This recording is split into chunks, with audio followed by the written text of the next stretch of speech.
Bismillahirrahmanirrahim. Assalamualaikum warahmatullahi wabarakatuh. Halo dan selamat datang di video materi sensor dan aktuator dari kelompok N. Di sini kami akan bawakan bab 7 dari buku sensor dan aktuator, yaitu bagian 7.1 sampai dengan 7.8. Berikutnya mungkin kita bisa perkenalan dulu.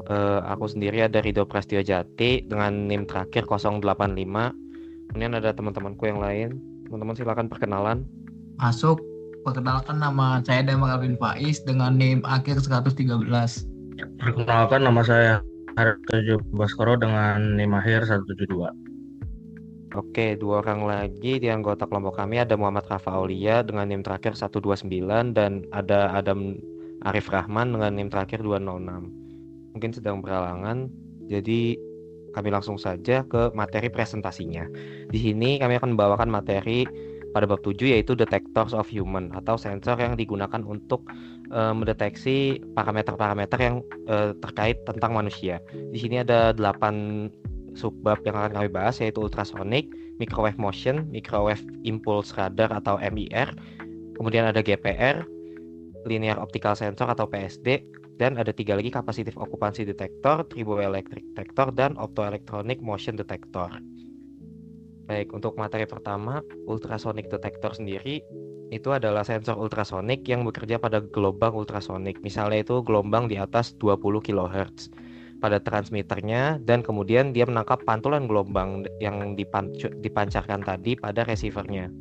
Dengan memanfaatkan efek Doppler dan time of flight, sensor ultrasonik ini mendeteksi gerakan, jarak, maupun kecepatan dari objek.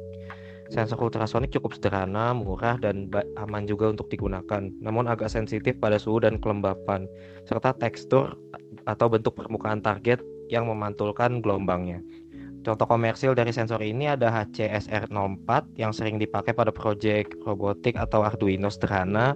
Kemudian di industri ada MB1000 yang memiliki sensitivitas lebih tinggi. Dan di sini tertera juga ilustrasi dari kedua sensor beserta cara kerja dari sensor ultrasonik pada transmitter dan receivernya. Berikutnya ada microwave motion detector atau sensor microwave berupa radar yang bekerja dengan prinsip radar dan menggunakan gelombang elektromagnetik atau gelombang RF dari 0,3 GHz sampai 40 GHz yang dipantulkan oleh objek. Sensor ini mendeteksi jarak melalui time delay serta kecepatan melalui pergeseran Doppler. Sensor radar mampu bekerja dalam kondisi sulit seperti dalam kabut, debu, ataupun hujan, namun memiliki biaya yang lebih tinggi dan berpotensi memicu false alarm karena pantulan yang tidak diinginkan. Contoh dari sensor ini sendiri ada HB100 yang sering digunakan pada aplikasi keamanan dan otomasi. Kemudian di sini ada ilustrasi kerja dari sensor radar yang memiliki bagian emitor atau pemancar serta detektornya yang terdiri dari gun osilator, antena, dan mixer diode. Berikutnya ada MIR atau Micro Power Impulse Radar, dan ini adalah sensor yang menggunakan pulsa radar ultra wideband atau UWB yang berdaya sangat rendah di bawah 10 mW dengan sinyal spektrum 0,1 sampai 10 GHz dan dapat menembus material tipis seperti dinding atau tanah. MIR terdiri dari white noise generator yang memiliki output sinyal yang kemudian akan memicu pulse generator.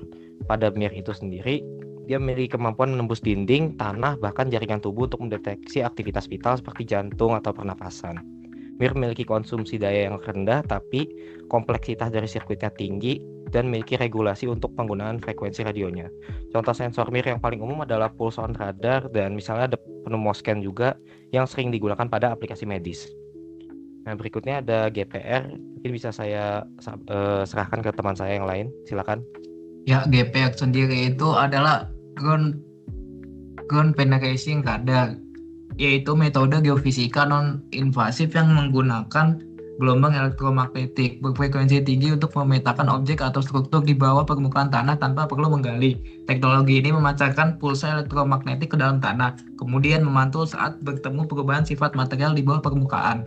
Antena penerima merekam pantulan ini dan data tersebut diolah menjadi radiogram, sebuah citra visual yang menunjukkan berbagai struktur bawah permukaan seperti pipa, kabel, lapisan geologi, atau rongga. Next. Berikutnya ada cara kerja dari GPR. Yang pertama itu pengiriman sinyal.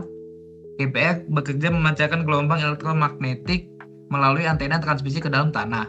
Yang kedua ada pantulan sinyal. Ketika gelombang ini mengenai objek atau lapisan material yang memiliki sifat listrik berbeda seperti pipa, logam, batu, lapisan tanah liat. Sebagian gelombang ini dipantulkan kembali ke permukaan tanah.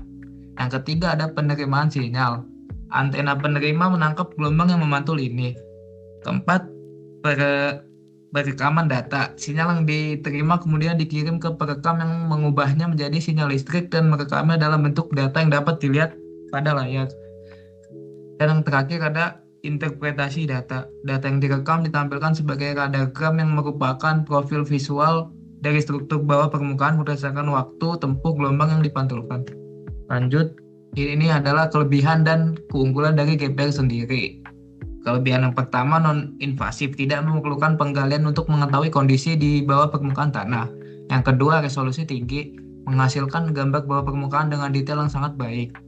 Yang ketiga ada ramah lingkungan. Metode ini tidak merusak lingkungan dan lebih murah dibandingkan penggalian.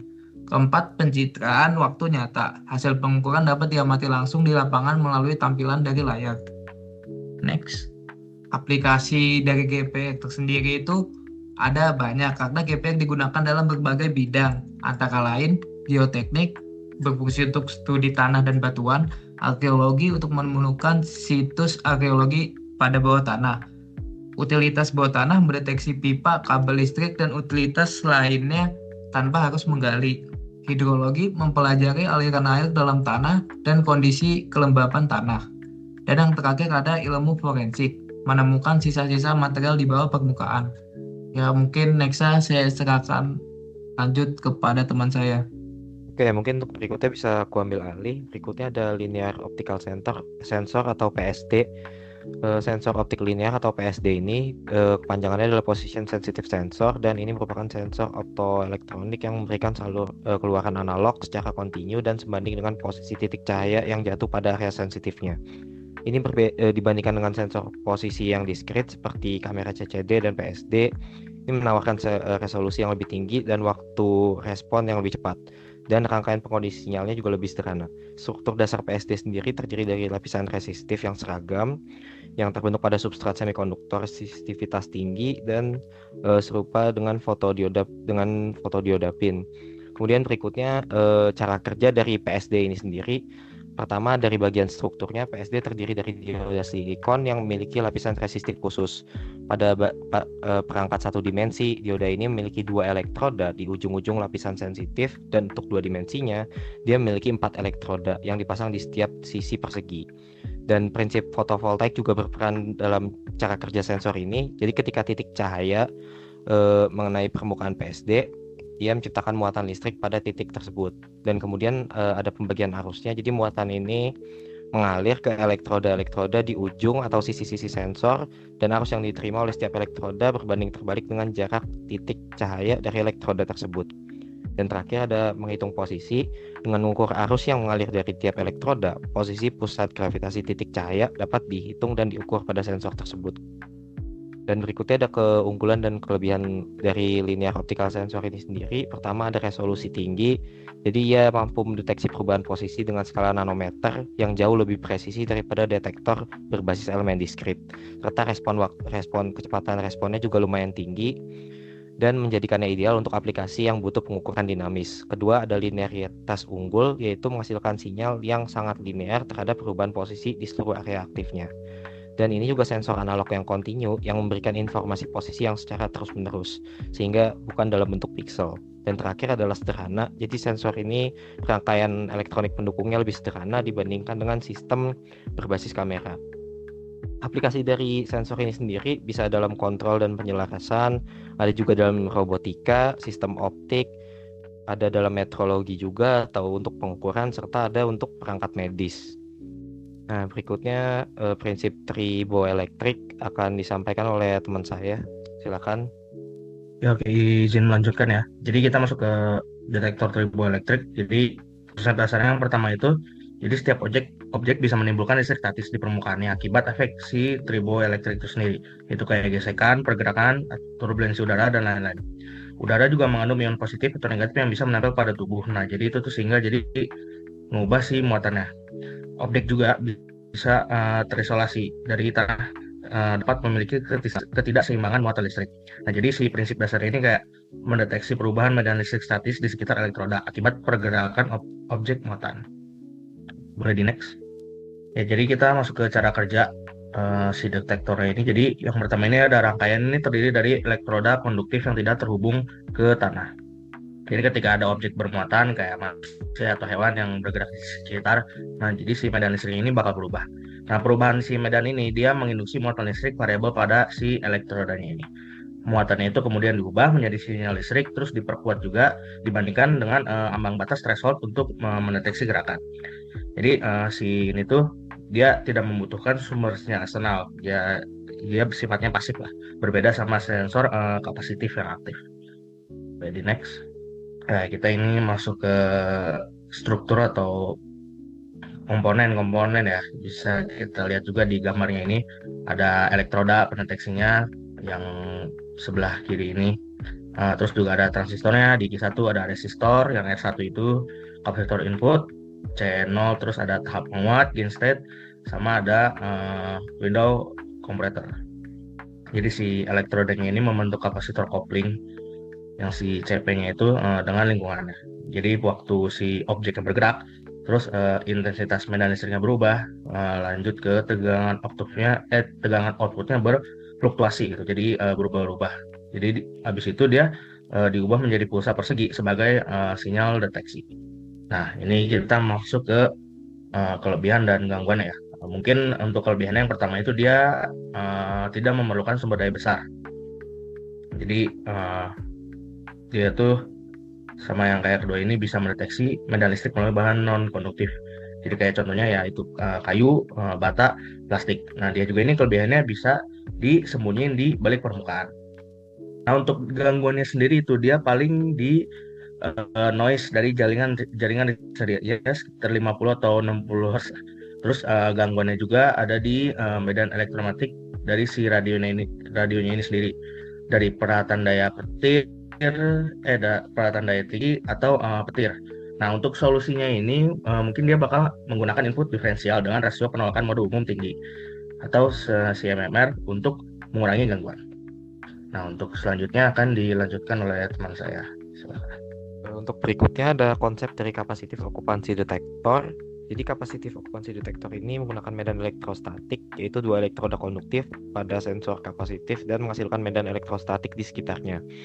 Jadi saat tidak ada objek, nilai kapasitansinya tetap konstan, dan ketika ada objek, misalnya manusia atau benda mendekat, sifat dielektrik di sekitar medannya itu berubah karena konstanta dielektrik pada tubuh itu lebih tinggi daripada udara.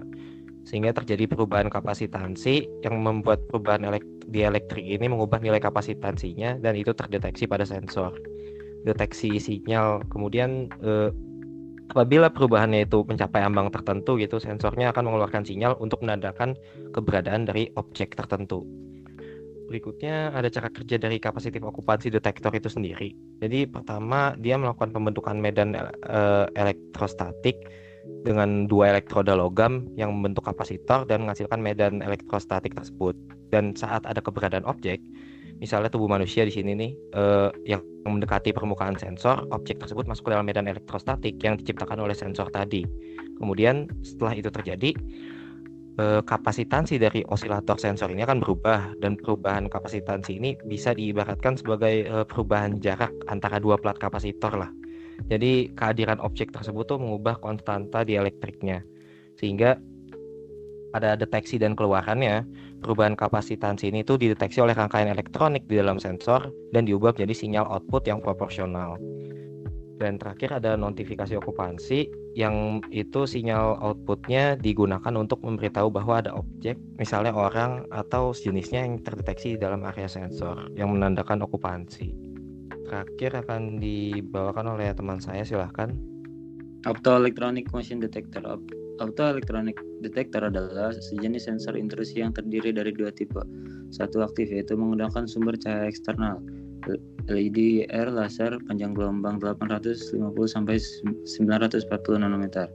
Dua, pasif, yang mendeteksi radiasi inframerah alami tubuh manusia, panjang gelombangnya 8 sampai 14 mikrometer. PIR menggunakan pyroelectric sensor dengan jangkauan 3-12 meter dan sudut deteksi 90-120 derajat. Prinsip kerja optoelektronik detektor didasarkan pada deteksi cahaya yang dipantulkan atau dipancarkan dari permukaan benda yang bergerak ke ruangan di sekitarnya. Sensor ini digunakan untuk mendeteksi gerakan secara kualitatif sehingga sangat berguna untuk menunjukkan pergerakan objek, namun tidak dapat digunakan untuk pengukuran jarak atau kecepatan objek yang bergerak akurat.